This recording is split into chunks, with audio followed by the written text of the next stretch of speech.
অশরীরীর ছায়ার কথা।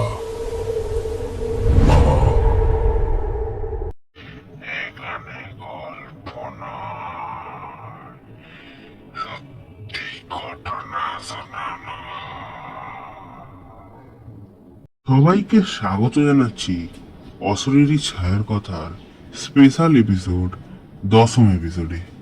আশা করি সবাই ভালো আছেন। কে কোথা থেকে শুনছেন, কাদের সাথে শুনছেন, অবশ্যই কমেন্ট করে জানাবেন।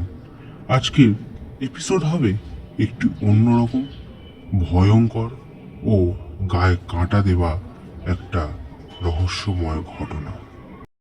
আপনাদের মধ্যে যদি কেউ ঘটনা পাঠাতে চান তাহলে ডেসক্রিপশন বক্সে থাকা কন্ট্যাক্ট নাম্বারে আমাদের ঘটনা পাঠাতে পারেন। আমরা সেই ঘটনা সবার সামনে তুলে ধরব। লাবুবু ডল, এই ঘটনাটি আমার এক সাবস্ক্রাইবার পাঠিয়েছে। তার মেয়ে রিসেন্টলি একটা লাবুবু ডল কিনেছে এবং এই ঘটনাটা তার সাথে রিসেন্টলি ওই 3-4 মাস আগেই ঘটেছে। তার মেয়ে ওই লাবুবু ডলটি কেনার পর থেকে সারা দিন ওই লাবুবু ডলটাকে নিয়ে খেলতে খেলতে এমন হয়ে যায় যে খাওয়া দাওয়া এবং ঘর থেকে বেরোনো পর্যন্ত বন্ধ করে দেয়। স্কুল যেত না, কোনো বন্ধুর সাথে খেলতেও পর্যন্ত যেত না। এরকম করতে করতে মেয়েটির এতটাই শরীর খারাপ হয়ে গেছিল যে তাকে হসপিটালে ভর্তি করতে হয়। কিন্তু এতটা শরীর খারাপের পরেও সেই মেয়েটি হসপিটালে যেতে চায় না। যদি যায় তাহলে সে লাউবু ডলটিকে নিয়ে যাবে। যাই হোক, মেয়েটি লাউবু ডলটা সঙ্গে নিয়েই হসপিটালে যায়। হসপিটালে গিয়েও সে মেয়েটি সারাক্ষণ ওই লাউবু ডলটাকে নিয়ে খেলতে থাকে। এরপর সে ঘুমিয়ে পড়লে তার মা ওই লাউবু ডলটাকে নিয়ে বাড়ি চলে আসে।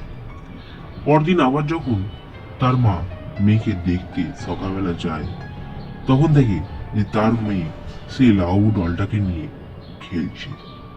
তার মা দেখে তো অবাক এবং তার মা মেয়েটিকে জিজ্ঞেস করে যে এই পুতুলটা তোমার কাছে কি করে এলো।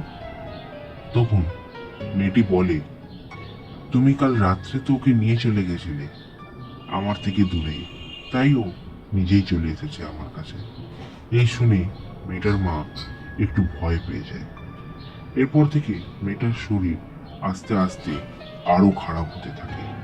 একটা সময় এমন আসে যে ডাক্তার বলে আপনার মেয়েকে আর বাঁচাতে পারবো না, আপনার মেয়ের হাতে মাত্র আর 1 মাস সময় আছে। তাই ডাক্তাররা তাকে হসপিটাল থেকে ডিসচার্জ করে দেয়। এরপর তারা বাড়ি ফিরে আসে এবং তার মা দেখে যে মেয়েটি বাড়ি ফেরার পর থেকে তার বিহেভিয়ার আস্তে আস্তে চেঞ্জ হতে থাকে। দেখে মেয়েটি আস্তে আস্তে পাগলের মতো করতে শুরু করছে এবং না খাচ্ছে না দাচ্ছে, সারাক্ষণ শুধু খেলছে, নিজে একটা জায়গায় বসে, গায়ে শক্তি নেই, যা করার সব বিছানাতেই করছে। এমনকি বিছানা থেকে উঠতেও পারছে না, সারাক্ষণ শুয়ে শুয়ে ওই পুতুলটাকে নিয়ে খেলে যাচ্ছে আর বক বক করে যাচ্ছে। এই দেখে তার মা ভয় পেয়ে মেয়েকে মসজিদে নিয়ে যায় এবং সেখানে যখন যায় তখন মেয়েটি আর মসজিদে ঢুকতে চায় না। তখন মসজিদে থাকা মৌলবীরা তার মেয়েকে ধরে বেঁধে মসজিদের ভিতরে নিয়ে যাওয়ার চেষ্টা করে। তখন সেই মেয়েটির মা দেখে অবাক হয়ে যায় এবং তার সারা গা থরথর করে কাঁপতে থাকে।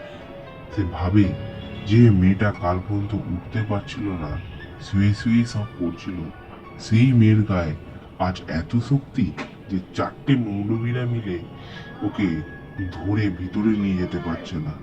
যাই হোক, তারপর মৌলবীরা তাকে ভিতরে নিয়ে যায় এবং কিছুক্ষণের মধ্যেই মেয়েকে ঠিক করে দেয়। এবং তার মা যখন মৌলবীদের সাথে কথা বলে তখন মৌলবীরা তাকে বলে আপনি যে পুতুলটি ওকে কিনে দিয়েছেন সেটি একটি অভিশপ্ত পুতুল। এই পুতুলটা যখনই যার কাছে যায় তার সাথে কিছু না কিছু অঘটন হয়। আর আপনার মেয়ের সাথে যা হচ্ছিল সবটাই এই পুতুলটার জন্যই হচ্ছিল। আপনার মেয়ে এখন সম্পূর্ণ ঠিক আছে, তবে এই কদিন যে ঘটনা তার সাথে ঘটেছিল মেয়েটির কোনো কিছুই মনে থাকবে না। এবং তাই হয়, মেয়েটির কিছুই মনে থাকে না সেই পুতুলটার ব্যাপারে এবং তার সাথে এই কদিনে যা যা ঘটেছিল সেইগুলোর ব্যাপারে। সেই পুতুলটি যার নাম ছিল লাবুবু, মৌলবীরা তাকে মাটি খুঁড়ে পুঁতে দেয় যাতে আর কেউ সেই পুতুলটি না পায়। ধন্যবাদ। এই ঘটনাটি যদি আপনাদের ভালো লেগে থাকে তবে অবশ্যই একটি লাইক, সাবস্ক্রাইব এবং পাশে থাকা বেল আইকনটি ক্লিক করে দেবেন এবং আরো বেশি বেশি করে শেয়ার করবেন। ধন্যবাদ।